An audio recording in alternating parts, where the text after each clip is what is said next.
Today I'm just going to show you a cadet lawnmower.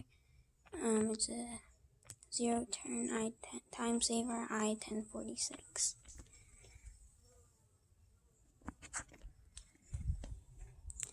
You have your brake, your deck, cup holder.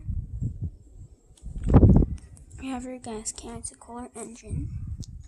You have your deck heights. Your gas. You have your forward pedal and your brake, or your backup pedal. Sorry. This is if you wanted to push lawnmower, you'd pull it out. Throttle. Choke. I'm not gonna start it, but you would pull that out. Around the other side is your blades.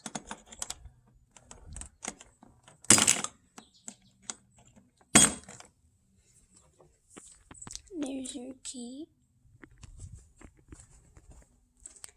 And this is what it would look like if you were to be riding the mower.